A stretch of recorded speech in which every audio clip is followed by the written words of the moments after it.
Welcome back to the Bible in a Year Live Chronological Project podcast. Welcome, welcome, welcome. It is day 2 of week 16. My name is Danielle Smith. I'm Boniecia. Today we'll be reading 1 Samuel 21 to 24. Let's begin. 1 Samuel chapter 21. David and the Holy Bread. Then David came to Nob to Ahimelech the priest. And Ahimelech came to meet David trembling and said to him, "Why are you alone and no one with you?" And David said to Ahimelech the priest, "The king has charged me with a matter and said to me, 'Let no one know anything of the matter about which I send you and with which I have charged you. I have made an appointment with the young men for such and such a place. Now then, what do you have on hand? Give me 5 loaves of bread or whatever is here." And the priest answered David, "I have no common bread on hand, but there is holy bread, if the young men have kept themselves from women." And David answered the priest, "Truly women have been kept from us, as always, when I go on an expedition. The vessels of the young men are holy, even when it is an ordinary journey. How much more today will their vessels be holy?" So the priest gave him the holy bread, for there was no bread there but the bread of the presence, which is removed from before the Lord, to be replaced by a hot bread on the day it is taken away. Now a certain man of the servants of Saul was there that day, detained before the Lord. His name was Doeg the Edomite, the chief of Saul's herdsmen. Then David said to Ahimelech, "Then have you not here a spear or a sword at hand? For I have brought neither my sword nor my weapons with me, because the king's business required haste." And the priest said, "The sword of Goliath the Philistine, whom you struck down in the valley of Elah, behold, it is here wrapped in a cloth behind the ephod. If you will take that, take it, for there is none but that here." And David said, "There is none like that. Give it to me."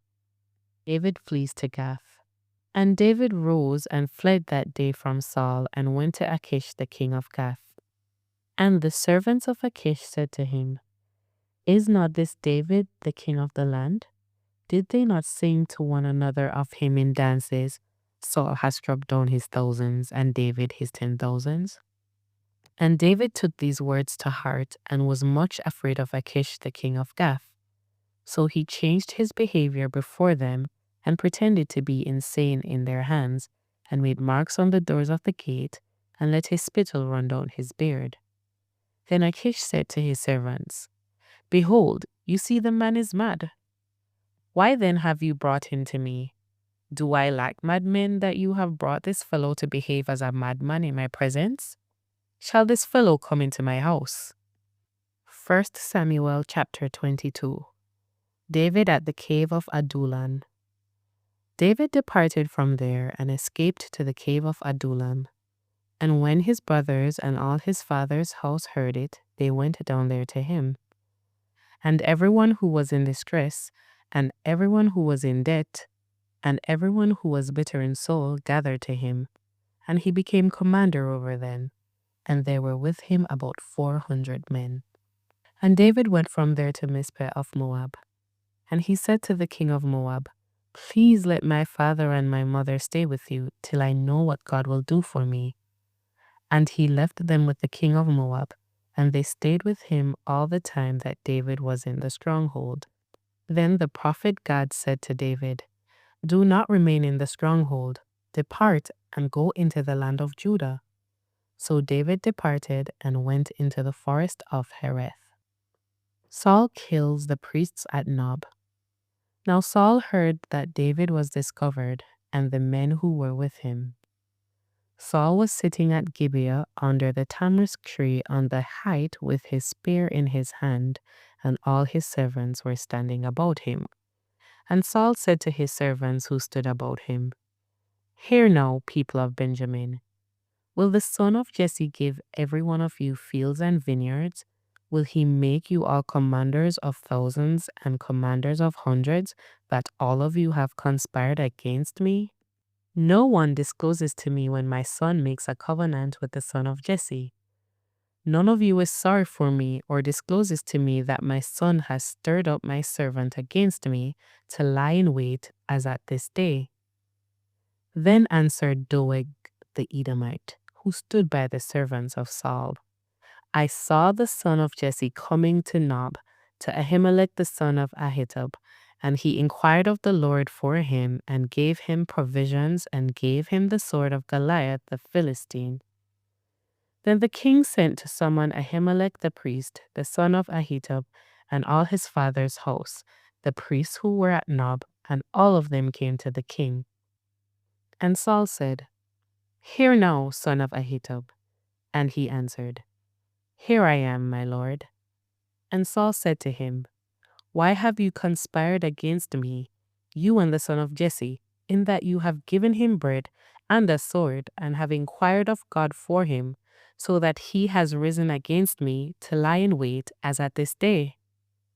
Then Ahimelech answered the king, And who among all your servants is so faithful as David, who is the king's son-in-law and captain over your bodyguard, and honored in your house?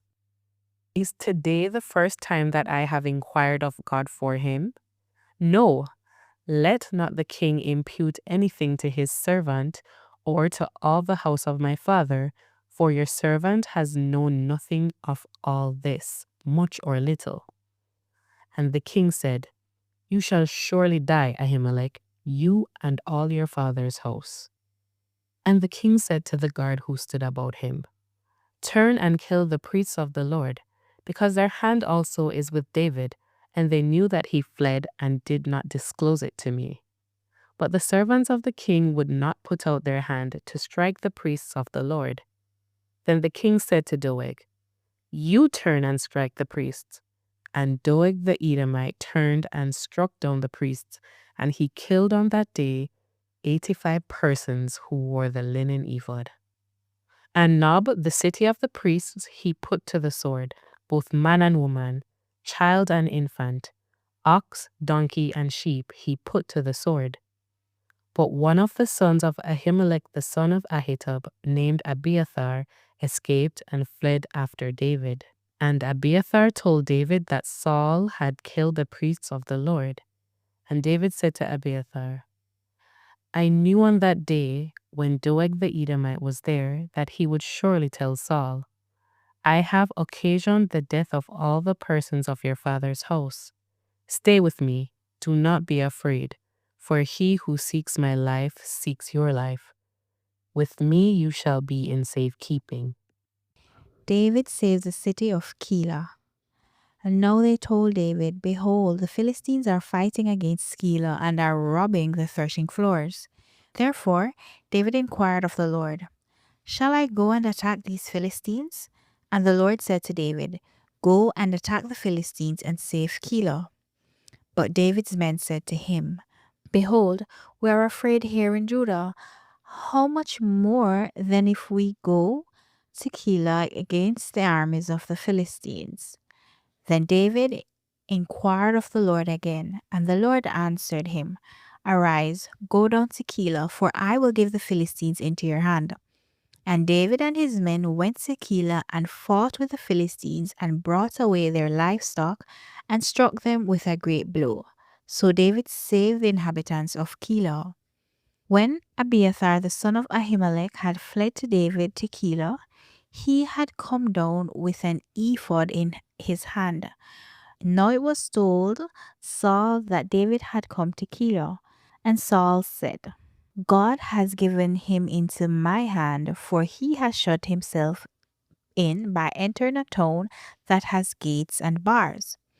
And Saul summoned all the people to go to war, to go down to Keilah, to besiege David and his men.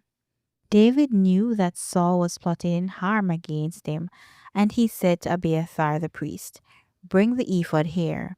Then David said, O Lord, the God of Israel, your servant has surely heard that Saul seeks to come to Keilah to destroy the city on my account. Will the men of Keilah surrender me into his hand? Will Saul come down as your servant has heard? O Lord, the God of Israel, please tell your servant. And the Lord said, He will come down. Then David said, Will the men of Keilah surrender me and my men into the hand of Saul? And the Lord said, They will surrender you. Then David and his men, who were about 600, arose and departed from Keilah, and they went wherever they could go. When Saul was told that David had escaped from Keilah, he gave up the expedition. And David remained in the strongholds in the wilderness, in the hill country of the wilderness of Ziph. And Saul sought him every day, but God did not give him into his hand. Saul pursues David. David saw that Saul had come out to seek his life. David was in the wilderness of Ziph at Horesh, and Jonathan, Saul's son, rose and went to David at Horesh and strengthened his hand in God. And he said to him, Do not fear, for the hand of Saul my father shall not find you. You shall be king over Israel, and I shall be next to you.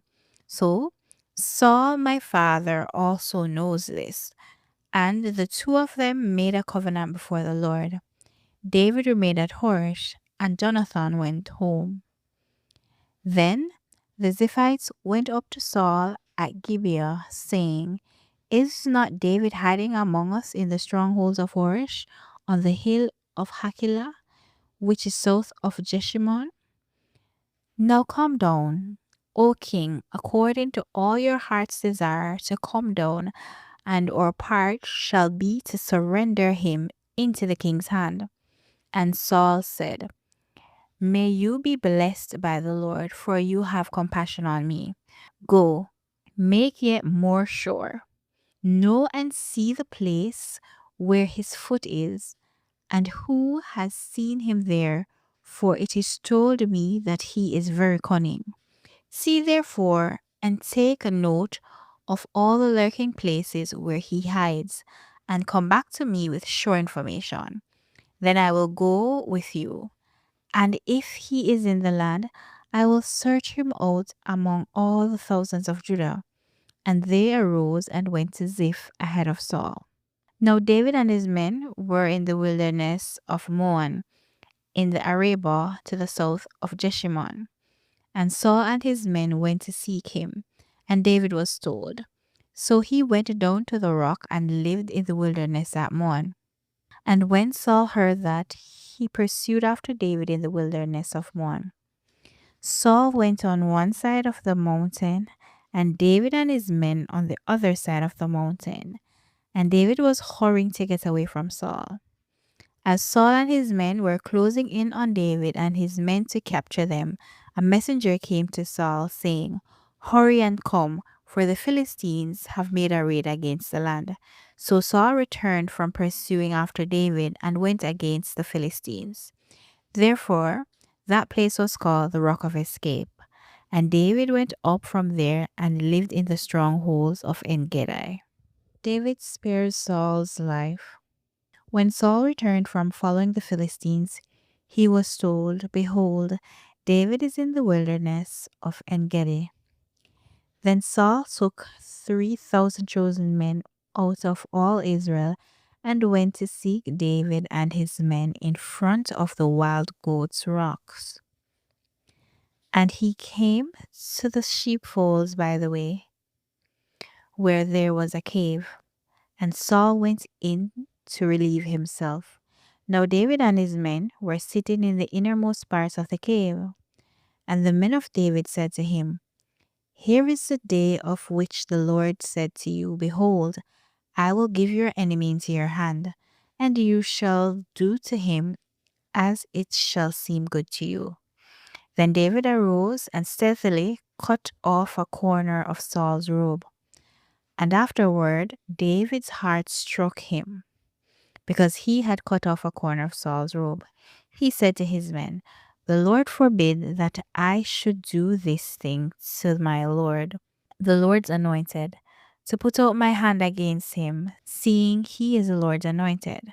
So David persuaded his men with these words, and did not permit them to attack Saul. And Saul rose up and left the cave and went on his way. Afterward, David also arose and went out of the cave and called after Saul, "My lord the king." And when Saul looked behind him, David bowed with his face to the earth and paid homage. And David said to Saul, "Why do you listen to the words of men who say, 'Behold, David seeks your harm'?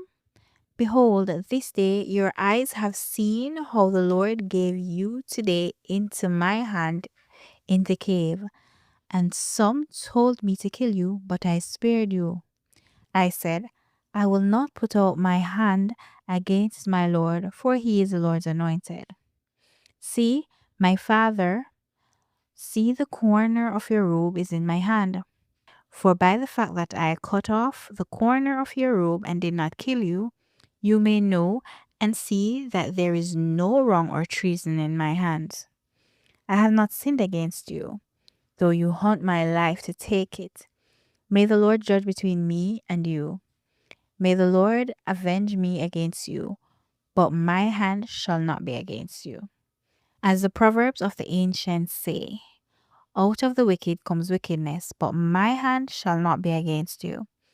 After whom has the king of Israel come out? After whom do you pursue? After a dead dog? After a flea? May the Lord therefore judge and give sentence between me and you, and see to it, and plead my cause, and deliver me from your hand. As soon as David had finished speaking these words to Saul, Saul said, Is this your voice, my son David? And Saul lifted up his voice and wept. He said to David, You are more righteous than I, for you have repaid me good, whereas I repaid you evil. And you have declared this day how you have dealt well with me, in that you did not kill me when the Lord put me in your hands. For if a man finds his enemy, will he let him go away safe? So may the Lord reward you with good for what you have done to me this day. And now, behold, I know that you shall surely be king, and the kingdom of Israel shall be established in your hands.